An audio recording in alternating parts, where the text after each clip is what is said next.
अगर आपको ये कहानी अच्छी लगती है तो नीचे कमेंट सेक्शन में हमें बताएं। कृपया इस चैनल को सब्सक्राइब करें, वीडियो को लाइक करें और दोस्तों के साथ शेयर भी करें। बेल आइकॉन का बटन दबाना न भूलें। तन्मय का दिल कसक उठा। उसने धीरे से कहा, मत छुपाइए, आपको दर्द हो रहा है। इश्की की आंखों में आंसू आ गए। उसने मुंह फेर लिया। मुझे इसकी आदत हो गई है।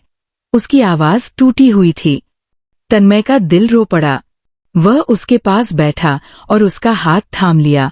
इश्की, ये जिंदगी आपको ऐसे सहने के लिए नहीं मिली। आपको दर्द देने वाला प्यार नहीं हो सकता। उसके शब्द इश्की के दिल में उतर गए। उसने पहली बार किसी को अपनी आंखों के आंसू दिखाने की हिम्मत की। वह सिसक पड़ी। तन्मय ने उसका सिर अपने कंधे पर रख लिया। आप अब अकेली नहीं हैं, उसने धीरे से कहा। उसके शब्दों में ऐसा विश्वास था कि इश्की को लगा जैसे उसके टूटे हुए दिल को कोई थाम रहा हो। उस दिन से उनका रिश्ता और भी गहरा हो गया। तन्मय उसके जख्मों का मरहम बन गया। वह उसके दर्द को सुनता, उसे समझता और उसका आत्मसम्मान लौटाने की कोशिश करता। एक शाम तन्मय ने उसे हवेली के पीछे वाले पुराने आम के पेड़ के नीचे बुलाया। हवा में बारिश की खुशबू थी। आइए, उसने मुस्कुराकर कहा। इश्की वहां पहुंची तो देखा उसने पुराने दीपक जलाए थे। ये सब? उसने हैरानी से पूछा। आपके लिए, तन्मय ने सहजता से कहा। आपकी जिंदगी में बहुत अंधेरा है इश्की। मैं चाहता हूं कि आपके आसपास हमेशा रोशनी रहे। इश्की के दिल में हलचल सी हुई। उसने महसूस किया कि वो खुद को तन्मय के सामने सुरक्षित महसूस करती है। तन्मय ने उसका हाथ थामा। इश्की, आप जानती हैं, जब पहली बार आपको देखा था तो लगा कि कोई टूटा हुआ फूल है जिसे कोई संभालने वाला चाहिए। इश्की की आंखें नम हो गईं। उसने पहली बार तन्मय को देखा, उस नजर से जिसमें विश्वास था। और अब? उसने फुसफुसाकर पूछा। अब आप मेरे लिए सबसे खूबसूरत इंसान हैं। इश्की की सांसें तेज हो गई। उस पल में हवा थम गई। तन्मय ने धीरे से उसके चेहरे को छुआ। वह स्पर्श इतना कोमल था कि इश्की को अपनी सारी पीड़ा पिघलती हुई महसूस हुई। वे चुपचाप एक दूसरे के पास खड़े रहे।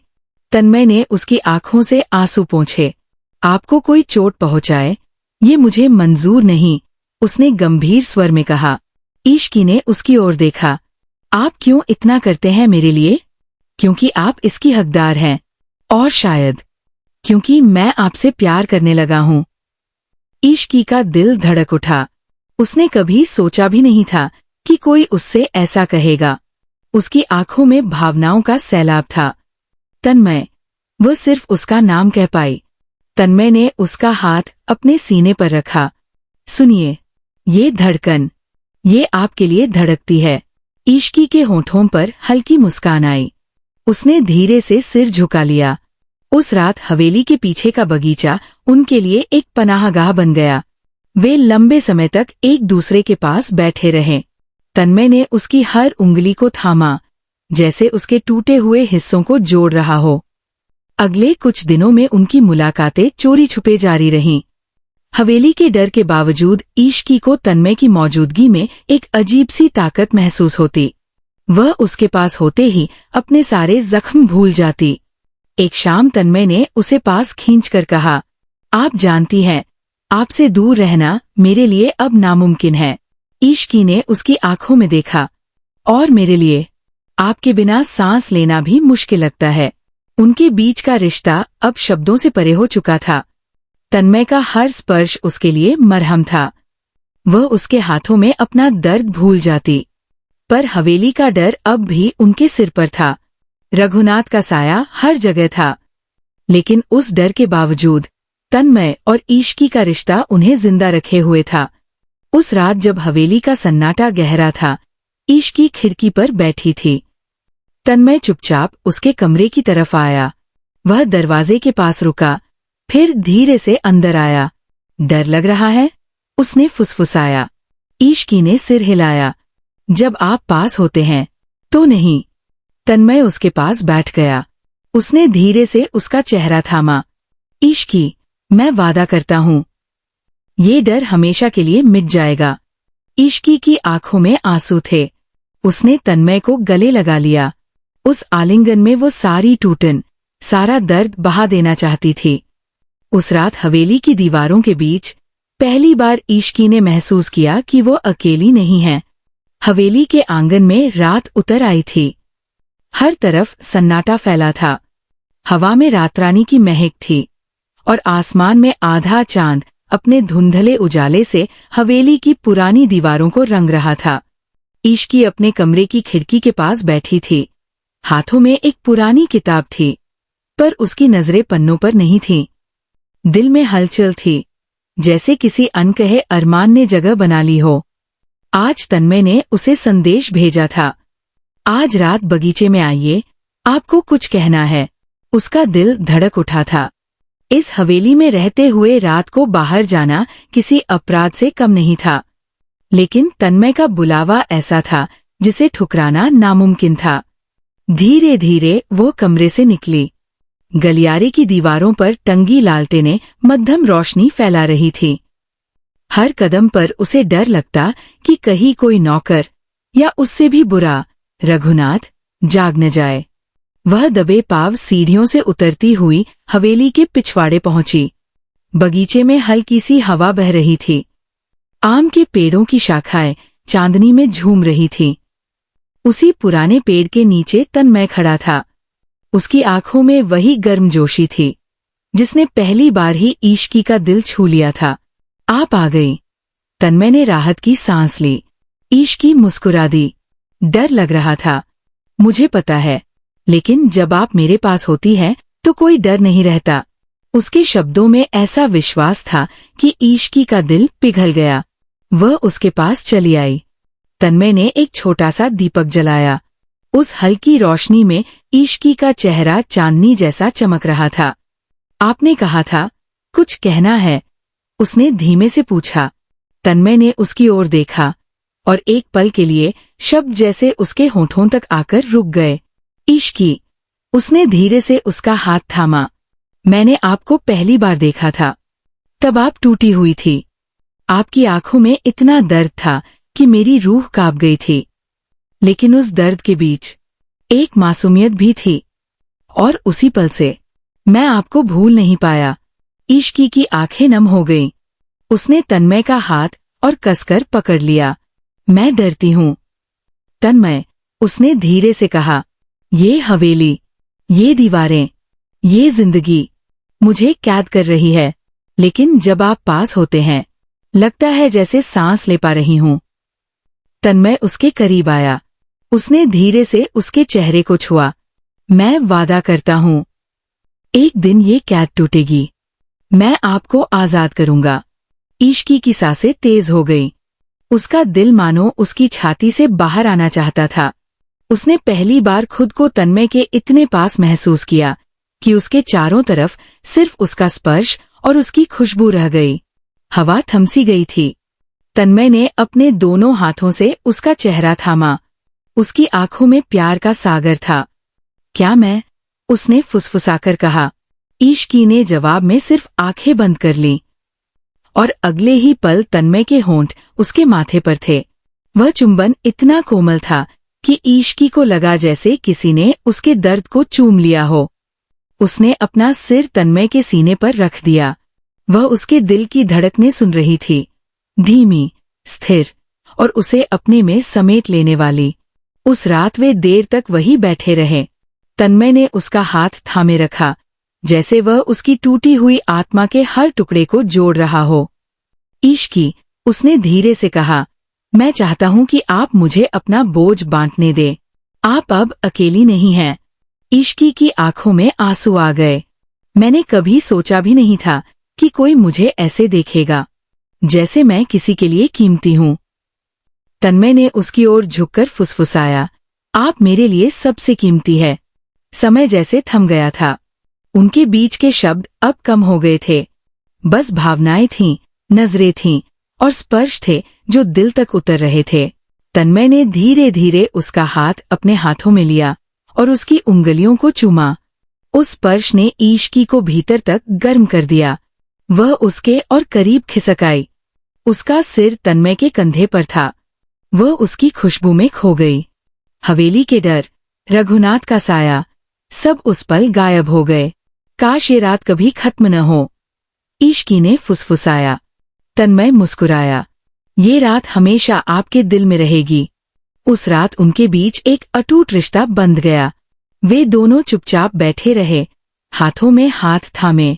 कभी तन्मय उसके बालों को सहलाता, कभी उसके चेहरे को देखता, मानो वह उसकी हर तकलीफ अपने अंदर समेट लेना चाहता हो। इश्की की आंखों में चमक लौट आई थी। लंबे समय बाद उसने खुद को किसी की बाहों में सुरक्षित महसूस किया। कुछ दिनों तक ये उनका छोटा सा राज बना रहा। हवेली के डर के बावजूद तन्मय और इश्की चोरी छुपे मिलते रहे, कभी बगीचे में, कभी हवेली के पुराने हिस्से में जहां अब कोई नहीं जाता था। हर मुलाकात में उनका रिश्ता और गहरा होता गया। एक दिन बारिश हो रही थी। हवेली का आंगन पानी से भर गया था। तन्मय चुपके से इश्की के कमरे तक आया। वो खिड़की के पास बैठी बारिश देख रही थी। तुम यहां? उसने घबराकर कहा। आपसे मिलने आया हूं। बारिश ने मुझे बहाना दे दिया। इश्की हंस पड़ी। उसकी हंसी में वो मासूमियत थी जिसे तन्मय हर बार देखना चाहता था। वह पास आया और उसने उसका हाथ थाम लिया। आपको पता है, बारिश में आप और भी खूबसूरत लगती है। इश्की शर्मा गई। तन्मय ने उसके गीले बालों को सहलाया। काश ये हवेली की दीवारें गायब हो जाए और मैं आपको हमेशा यूं ही देखता रहूं। उस पल में दोनों की सांसें एक हो गईं। बारिश की बूंदें खिड़की से टकरा रही थी और कमरे में सिर्फ उनके दिलों की धड़कनें गूंज रही थी। तन्मय ने उसका हाथ अपने सीने पर रखा। सुनो, ये दिल सिर्फ तुम्हारा है। इश्की की आंखों में आंसू आ गए।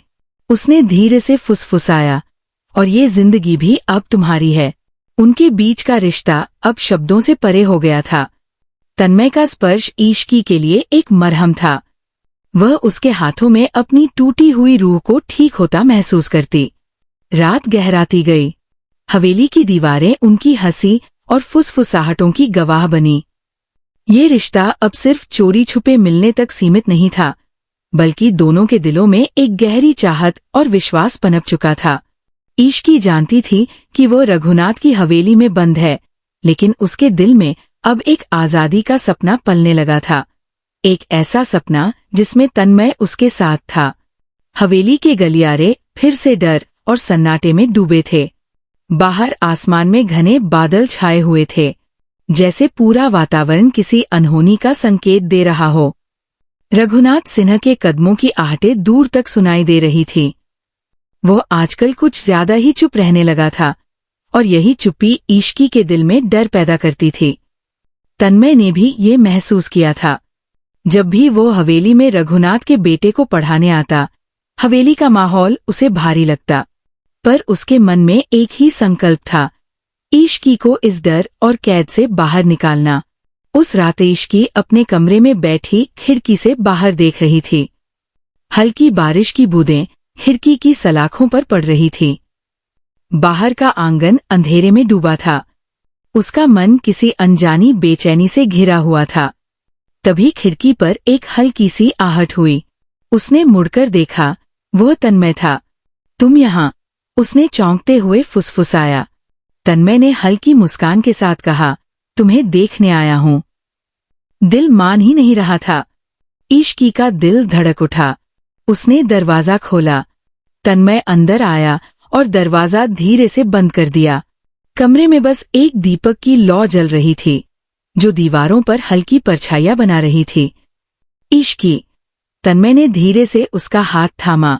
उसके इस स्पर्श में एक अजीब सी सुकून देने वाली गर्माहट थी। इश्की की आंखों में आंसू आ गए। तुम्हें नहीं पता, मैं हर दिन कितना डरती हूं। उसकी आवाज कांप रही थी। तन्मय ने उसके चेहरे को अपने हाथों में थाम लिया। मुझे पता है, लेकिन मैं यहाँ हूं, और जब तक मैं हूं, तुम अकेली नहीं हो। इश्की ने उसकी ओर देखा। उसकी आंखों में वो भरोसा था जो उसे हवेली में किसी और से कभी नहीं मिला था। उसने एक पल को अपनी सारी पीड़ा भूलकर खुद को तन्मय की बाहों में समेट लिया। बारिश की आवाज कमरे में गूंज रही थी। तन्मय ने धीरे धीरे उसके बालों को सहलाया। तुम्हारी ये आंखें, उसने फुसफुसाया, जैसे किसी कैद में बंद चिड़िया की हों। मैं इन्हें हमेशा के लिए आजाद करना चाहता हूं। इश्की ने सिर उठाकर उसकी ओर देखा। उसकी आंखों में कृतज्ञता और प्रेम झलक रहा था। उसने कहा, तुम मेरे लिए सब कुछ हो तन्मय। अगर तुम न होते तो शायद मैं जी भी नहीं पाती। तन्मय ने मुस्कुराकर उसके गाल पर हाथ रखा। अब कभी ऐसा मत कहना। तुम्हारी ये मुस्कान ही मेरी दुनिया है। वे दोनों खिड़की के पास खड़े थे। बारिश की बूंदें सलाखों से टकराकर अंदर आ रही थी। तन्मय ने धीरे से उसका चेहरा अपनी ओर मोड़ा। क्या मैं तुम्हारी ये उदासी मिटा सकता हूँ? उसने धीमे से कहा। इश्की ने अपनी पलकों को झुका लिया। उसके दिल की धड़कनें तेज हो गईं। वह कुछ कह नहीं पाई, पर उसकी चुप्पी ही उसका जवाब थी।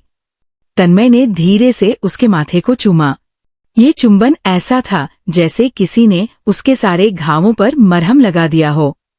इश्की ने खुद को उसके सीने से लगा लिया। उसकी सांसें गहरी हो गईं और तन्मय की बाहों में उसे ऐसा सुकून मिला जो उसने वर्षों में पहली बार महसूस किया। समय थमसा गया था। कमरे में सिर्फ दीपक की लौ, बारिश की आवाज और उनकी सांसों की धुन थी। तन्मय ने उसके चेहरे को अपनी हथेलियों में थाम कर कहा, तुम्हें पता है, इस दुनिया में अगर मुझे किसी चीज का डर है तो वो है तुम्हें खोने का। इश्की की आंखों से आंसू बह निकले। उसने कहा, और मुझे डर है कि ये दीवारें हमें कभी अलग कर देंगी। नहीं होने दूंगा, तन्मय ने दृढ़ता से कहा।